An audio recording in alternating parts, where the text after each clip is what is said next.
Hello बच्चों, today will start the force exerting due to the charge in a magnetic field. ये topic start करेंगे। किसी charge को magnetic field के अंदर रखने पर क्या इफेक्ट पड़ता है, उस पर क्या फोर्स लगेगा कि नहीं लगेगा, उस चार्ज को एक मोशन दे दे तो क्या फ़र्क पड़ेगा।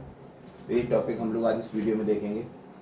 तो फर्स्ट ऑफ ऑल, किसी भी चार्ज को मैग्नेटिक फील्ड के अंदर अगर रख दिया जाता है तो इस पर नो फोर्स होता है, कोई फोर्स नहीं लगेगा, रखा रहेगा। अगर यही चार्ज किसी इलेक्ट्रिक फील्ड के अंदर रख दिया जाए तो इस पर फोर्स लगने लगता है। वो क्या लग जाता है? F=QE। अगर चार्ज पॉजिटिव है तो अलोंग द फील्ड डायरेक्शन, अगर नेगेटिव है तो फील्ड के अपोजिट। लेकिन इसमें ऐसा नहीं होता।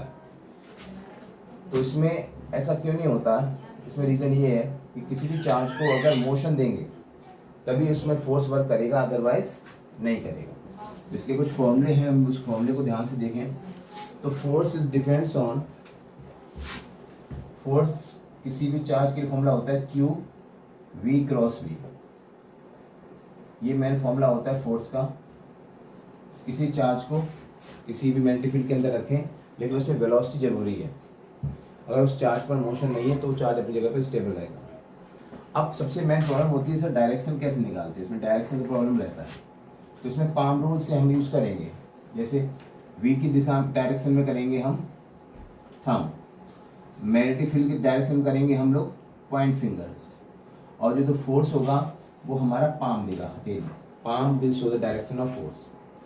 कैसे? फॉर एग्जाम्पल के लिए सपोज ये चार्ज रखा हुआ है, ये मैग्नेटिक फील्ड है हमारा। मैग्नेटिक फील्ड कैसा लिया हमने? इसमें क्रॉस मतलब क्या होता है? आउटसाइड से इनसाइड। तो इस चार्ज को हमने अंदर रखा हुआ है और इसे मोशन दे दिया।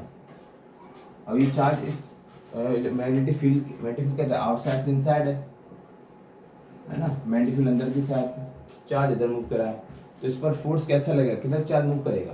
तो ये चार्ज हमारा पाम रूल को हेल्प लगाइए। पाम रूल कैसे लगता है?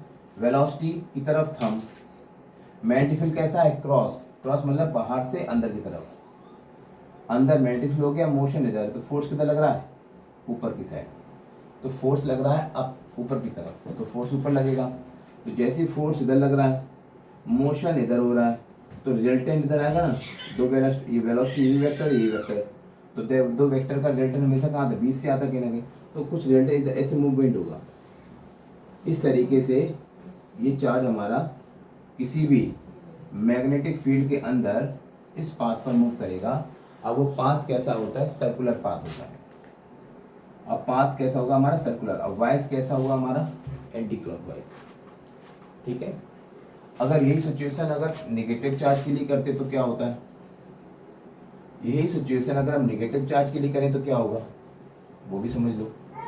सिंपल सी बात है, डायरेक्शन में प्रॉब्लम आती है, बाकी फॉर्मूला सब जानते लगाना। तो क्या कर, नेगेटिव चार्ज के लिए क्या करेंगे? अगर चार्ज नेगेटिव है, अब मैं इस फील्ड के अंदर मूव कराया, तो ध्यान रखो चार्ज पर सेम प्रोसेस लगेगा। थंब डायरेक्शन में वेलोसिटी, थंब होगा, मैग्नेटिक फील्ड दिशा में फिंगर करना है, पाम मोशन की पाथ बताएगा, लेकिन नेगेटिव उसके अपोजिट जाएगा। वेलोसिटी इधर, मैग्नेटिक फील्ड इधर, पाम किधर जा रहा है? अपवर्ड, लेकिन चार्ज कैसा हमारा? नेगेटिव। तो ये इसका रिजल्टेंट इधर आएगा, तो हमारा मोशन कुछ ऐसा आएगा। तो ये मोशन कैसा हुआ? क्लॉक की एंटी?